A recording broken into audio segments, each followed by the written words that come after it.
Pokey Valentine is a name that has been in my head for about 20 years, give or take. One Twin Too Many was actually the first of the Two of a Kind books that I read. I remember very vividly, for some reason, that I went into a charity shop with my grandmother. I saw this book, being an Olsen addict. I really wanted it. She very kindly bought me it. And over the last 20 years or so, I spent a good 3 or 4 years reading the Two of a Kind books, and then I grew up. But now, as a fully fledged adult, I like to read the Two of a Kind books to regress. It's a really nice way to spend half an hour just losing myself in my childhood and just feeling free once again and leaving behind adulthood for just a small amount of time. And certainly with One Twin Too Many, because of that strong memory that I have of it, it transports me very easily.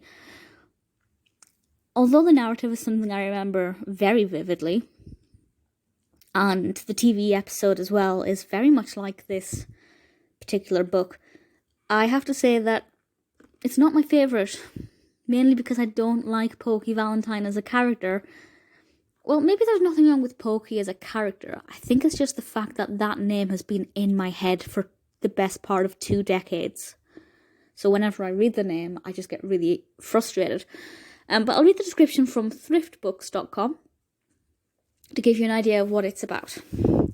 My Pokey Valentine. Oh no, Mary-Kate and Ashley have to do history projects, but Ashley's found a way to make her project fun. She's partnered with Pokey Valentine, the boy of her dreams.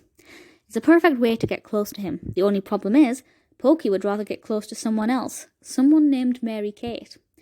Now that's interesting, because that's slightly, not misleading, but it's not as obvious as it sounds. It sounds very much like Pokey has a crush on Mary-Kate. But actually, there is a little surprise. This book has a little twist in it, as much as a YA book about the Olsen twins can have a twist.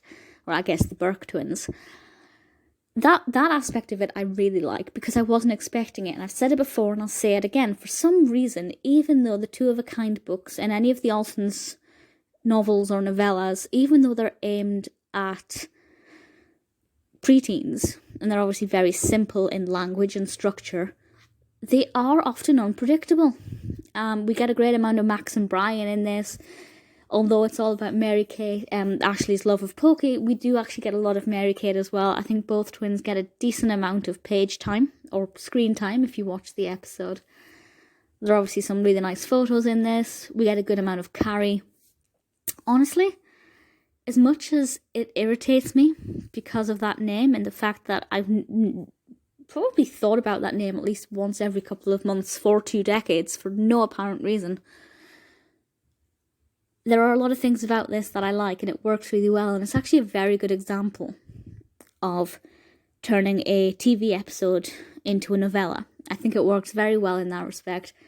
Obviously, this kickstarted my love of reading books with the Olsens on the front cover. I have been an Olsen fan since about 1996, 1997, whenever I first watched It Takes Two. And I've never looked back. And I'm pretty sure that even when I'm 40, 50, 60, I'll still be reading these books to regress, because I love to escape. And I will always love the Olsens. And this is a pretty great way to escape with the Olsens.